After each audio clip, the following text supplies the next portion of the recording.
The cabinet had been warm since Tuesday. At 11:59 every Wednesday, Edwin set two fingers lightly on the loop where it came back around the last guidepost. Not to stop it, not even to slow it. The tape only brushed the side of his index finger as it passed, a dry touch, then went on through the transport housing and back into the cabinet. He liked that point in the cycle because the tension changed there by an amount too small to see. A drag, then a release. 48 years of Wednesdays had worn a path into the machine, and the machine had worn one back. He kept his other hand on the steel face of the control unit and felt what he always felt, the transformer's patient heat, the slight vibration of the timer motor turning its cams toward noon. The paint had gone dull at the screw heads decades ago. The smoked plastic cover over the loop had been cracked in one corner and mended with two careful screws and a short aluminum strap. Edwin had never replaced it. The repair had held longer than the original piece. The room was under the old fire station, though nobody called it that anymore. The trucks had moved out to the county building by the highway years ago. Upstairs there were folding tables, election signs, and the town's plastic Christmas candles in boxes gone soft at the corners. Down here the concrete stayed cool even in August. The siren cabinet made its own weather. Warm transformer varnish, dust on steel, a faint metallic breath from the tape. On storm days, the room picked up an acid smell Edwin had once tried to describe to a woman from the state office who needed an inventory for grant paperwork. The best he had managed was old pennies and a hairdryer. A narrow window near the ceiling let in a stripe of light that moved across the floor through the morning. Dust hung in it now. Outside, the town was doing whatever it did a minute before noon on Wednesday. Cars at the light. Somebody between one errand and another. The diner beginning the short, serious part of lunch. Most of them would not hear the test until it was already in the air. Some would hear it and only register that it was Wednesday. He looked at his watch. He did not compare the second hand to the loop exactly. He compared it to what the loop used to do. Late again. Less than a second. Not enough for anyone standing outside to name. Enough that his fingers met the drag before the room caught up. The timer motor clicked through its final position. A relay pulled in with a firm interior sound. The cabinet changed pitch. For a moment, the only noise in the room was the machinery assembling the signal. Tape moving, relay held, the low-bodied hum under the steel. Then the first siren reached him from outside, softened by cinder block and dirt, and another a little farther out with more air laid between it and the building. Even at test, he could hear where each one sat over town.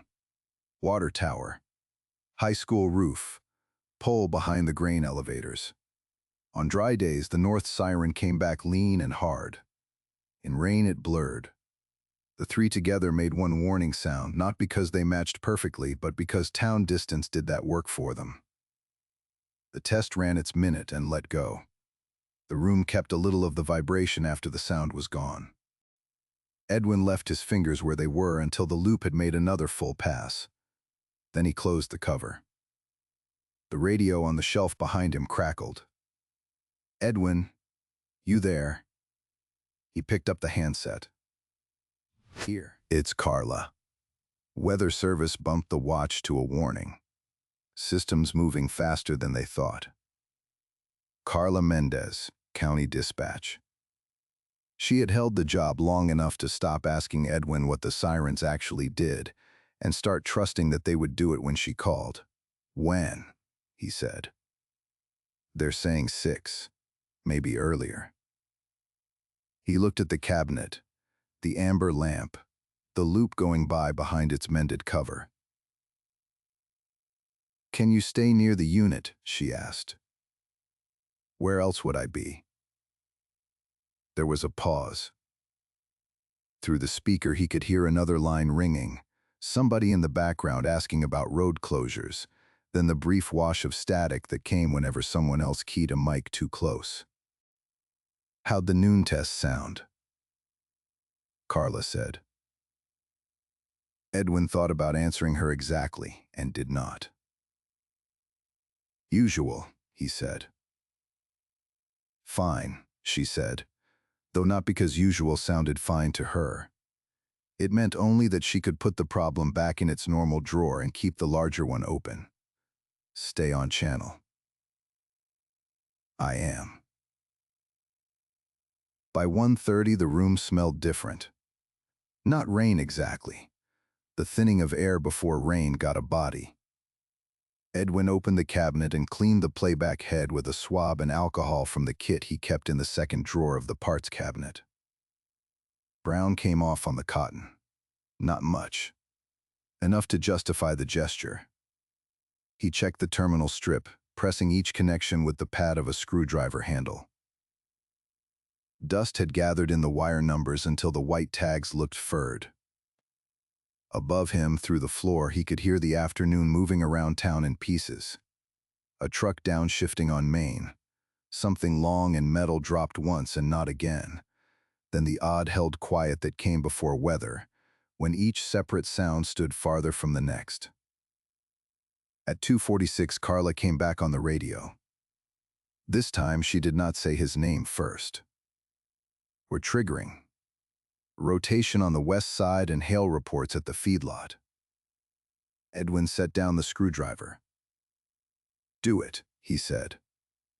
He did not press the button himself. That was one of the changes from before him. The activation came in by radio relay now, translated through newer hardware bolted ugly onto the old cabinet 20 years earlier by a contractor who had zip-tied his additions. Edwin disliked those parts on site and trusted them anyway. The first click came clean. The second came almost with it. He turned before the sound arrived, though there was nowhere in the room to turn to. The cabinet took the command, passed it on, and then outside the town gave it back doubled. Not echoed. Not exactly. One signal climbed and the other followed it a fraction late, close enough to bruise against the first. For a moment the warning lost its public singular. The sirens did not say one thing. They said nearly the same thing twice. From above, faint through the concrete, he heard feet move in the room where the election signs were stored. Someone had gone in there to listen, or only to stop what they were doing and feel for weather with their whole body. In the doubled sound, the town would hear error first. A bad relay. A crossed line. The kind of mistake that made people look at one another to confirm what had just happened. Edwin heard where it lived, not in the radio relay, not in the button logic. The second onset carried the same small lateness he had been hearing on Wednesdays, but now the scale of the town gave it room enough to show itself. The difference had mass. It leaned against the first signal and made a third thing out of two nearly matching ones. He could hear the worn section of the sequence the way a machinist hears a flat place in a belt. Rain hit at last against the high window, abrupt and slanting. The room took on the wet coat smell people brought indoors in weather like this, though nobody had come in. He stood with one hand against the cabinet door because the doubled warning made the steel tremble under his palm. The cycle ran its length. When it stopped, the silence after it seemed assembled out of separate pieces and slow to come together. Carla called within a minute. Did you hear that? Yes. Was that us or was that one of the poles? He looked at the loop still moving through its idle path. I need to look at it. Did the town get the warning? Edwin considered the question as if it had been asked in another language and he had to decide where the verbs were. They heard it, he said. Carla let that stand because there were other things now. Trees across County Road 14. A barn roof peeled open by the tracks. Somebody asking if hail voided the insurance on a truck already full of dents. Call me when you know, she said, and was gone. Edwin opened the cover. The loop slowed under his hand. He disengaged the transport and began to rewind it by hand, drawing it back with 2 fingers and his thumb, not fast. The tape was cool where it had been outside the head assembly and warmer where it had just passed through. He fed it over the guidepost and around again. The motion was familiar enough that he could have done it in the dark. Half the work, after enough years, was letting the machine tell you when not to force it. At one section, the tape changed. Not much. A little less spring. A different way of lying flat over his finger. He stopped and brought that part closer to the cabinet light. The edge showed a faint whitening where the brown had gone gray. Near an old splice, the tape had stretched just enough to narrow the shine of the oxide. The splice itself still held. This was not a break. It was worse in the minor way things are worse when they continue. The sequence had not failed. It had lengthened. He drew the section once between finger and thumb, then again more from habit than hope. The tape did not answer. It only kept its new shape. He could feel where the delay had entered it, as material and not as theory.